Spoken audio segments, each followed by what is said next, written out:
Guys, welcome back to my channel Bansal Biology. आज का जो वीडियो है इसमें हम देखने वाले हैं C4 प्लांट्स के बारे में। C4 प्लांट में जो एक पाथवे चलती है जिसको हम बोलते हैं C4 पाथवे, उस पाथवे के बारे में देखने वाले हैं और उसी के साथ साथ यहाँ पर इस पाथवे को हैच-स्लैग पाथवे भी कहा जाता है, तो इसके बारे में हम देखने वाले हैं। Let's get started with the lecture guys.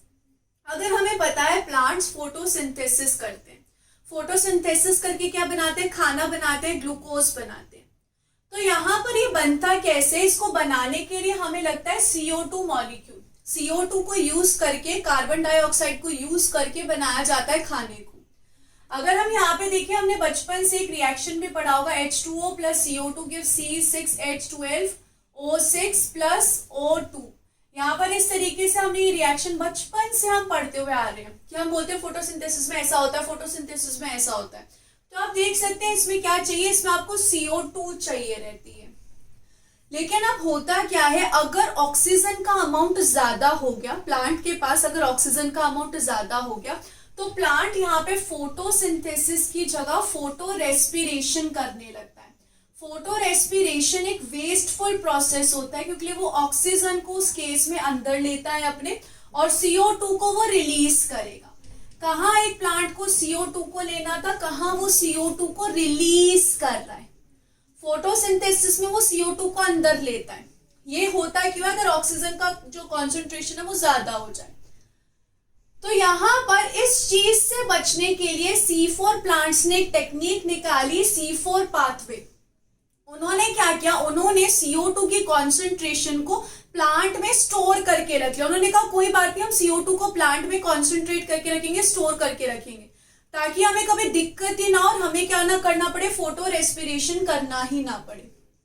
तो ये प्रोसेस चलता कैसे, जब यहाँ पर CO2 अच्छी खासी अवेलेबल है तो यहाँ पर CO2 होगी। CO2 क्या करेगी, मीजोफिल सेल्स में आएगी।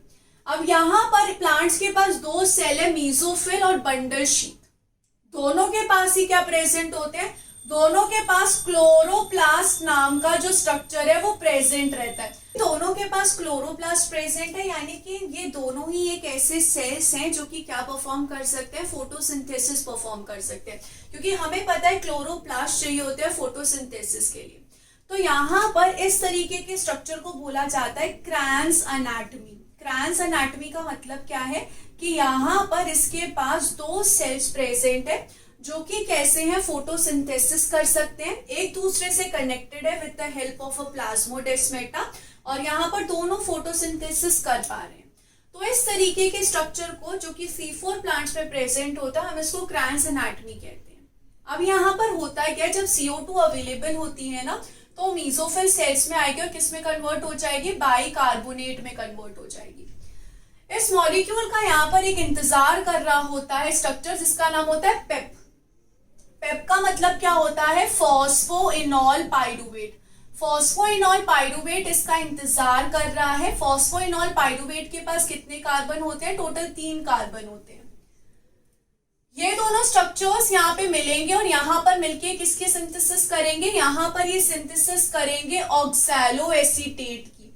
अगर आप यहाँ पर ध्यान से देखो, इसके पास 3 कार्बन थे, इसके पास 1 कार्बन था, तो यहाँ पर कितने कार्बन का मॉलिक्यूल बन जाएगा, 4 कार्बन का मॉलिक्यूल यहाँ पे बन जाएगा। अगर हम यहाँ पर देखें, ये जो इसकी स्ट्रक्चर था, इसके पास एक फॉस्फेट प्रेजेंट था, यहाँ पर फॉस्फेट नहीं आया तो ये फॉस्फेट क्या हो गया, निकल गया। यहाँ पर आपने कार्बन ग्रुप को ऐड करवाया है, तो यहाँ पर एंजाइम का नाम क्या होगा, एंजाइम का नाम होगा पेप्टोकार्बोक्सिलेज। कार्बोक्सिलेज यहाँ पर आया, ठीक है। आपने इससे इसको और इसको मिला के आपने क्या बनाया, ऑक्सैलो एसीटेट बनाया। अब ये जो ऑक्सैलो एसीटेट है, 4 कार्बन का ये स्ट्रक्चर है, ये कहाँ एंटर करेगा, ये यहाँ पर एंटर कर गया है क्लोरोप्लास्ट के अंदर। इस ऑक्सैलो एसीटेट को कन्वर्ट कर दिया जाएगा मेलेट नाम के मॉलिक्यूल में। ये भी C4 ही होता है, यानी कि 4 कार्बन का बना होता है, और इसको C4 एसिड भी कहते हैं, मैलिक एसिड। मेलेट का नाम मैलिक एसिड भी होता है, इसलिए इसको C4 एसिड भी कहा जाता है। यहाँ पर जो ऑक्सैलो एसीटेट कन्वर्ट हो रहा है ना मेलेट में, तो यहाँ पर एक एंजाइम आता है जिसका नाम होगा NADP, मेलेट डिहाइड्रोजिनेज। डिहाइड्रोजिनेज ये इस एंजाइम का नाम होता है डिहाइड्रोजिनेस। नाम से ही पता चल रहा है क्या कर रहा होगा, हाइड्रोजन का कुछ तो रिमूवल कर रहा होगा। तो यहाँ पर ये क्या करता है, जो NADPH प्रेजेंट होता है ना, उससे हाइड्रोजन छीन लेता है और किसमें कन्वर्ट कर देता है, NADP में कन्वर्ट कर देता है। अब ये जो मैलिक एसिड है ये मूव करेगा यहाँ से और कहाँ जाएगा, बंडल शीथ के क्लोरोप्लास्ट में जाएगा। तो यहाँ पर आ गया अब ये मैलिड, किसके थ्रू आया, प्लाज्मोडेस्माटा के थ्रू यहाँ पर ये आ चुका है। यहाँ पर इस मैलेट को कन्वर्ट कर दिया जाएगा आगे, मैलेट से क्या बनवा लिया जाएगा, पाइरुवेट को बना लिया जाएगा। पाइरुवेट को पाइरुविक एसिड भी कहा जाता है और इसके पास सिर्फ और सिर्फ 3 कार्बन होते हैं, सिर्फ 3 कार्बन, यानी कि एक कार्बन कहाँ गया, एक कार्बन यहां से बाहर रिलीज हो गया। और अब ये कार्बन को ये क्या करेंगे, अंदर यूज करेंगे, कॉन्सेंट्रेट करके रखेंगे। मैंने कहा था ना कार्बन डाइऑक्साइड को बचा के रखते हैं अंदर, ताकि जब स्थिति अच्छी ना हो, जब ऑक्सीजन का कंटेंट भर जाए तब इस कार्बन डाइऑक्साइड को यूज कर सके। तो ये कहाँ चला जाएगा, ये चला जाएगा कैल्विन साइकिल के अंदर। और ये किस चीज के लिए यूज किया जाएगा, फिक्सेशन ऑफ कार्बन डाइऑक्साइड इसको करके किया जाएगा। यहां पर जो एंजाइम आता है उसका नाम होता है मैलिक एंजाइम। यहां पर एक और चीज होती है, यहां पर क्या किया जाएगा, NADP को कन्वर्ट कर दिया जाता है NADPH में, यानी कि जो आपने ऊपर किया था वो पूरा रिवर्स यहाँ पे होगा। इसके बाद अब यहाँ पर क्या होगा, इसके बाद यहाँ पर पाइरुवेट को वापस से प्लाज्मोडेस्माटा के थ्रू यहाँ पर भेज दिया जाएगा, यानी कि मेसोफिल सेल के क्लोरोप्लास्ट में। यहाँ पर कौन आ चुका है, C3 एसिड आ चुका है। पाइरुविक एसिड को हम C3 एसिड भी कह सकते हैं। Pyruvic acid, pyruvate, C3 acid, 3 carbon है।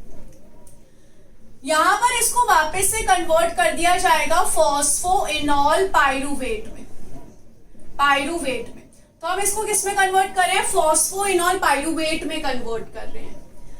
यहाँ पर जब हम इसको कन्वर्ट करें तो इसके लिए हमें क्या लगेगी, एनर्जी लगेगी, ATP मॉलिक्यूल लगेगी। कितनी एनर्जी लगेगी, यहाँ पर इसके लिए हमें 2 ATP मॉलिक्यूल लगेंगे और वो टूटेंगे 2 ADP मॉलिक्यूल में।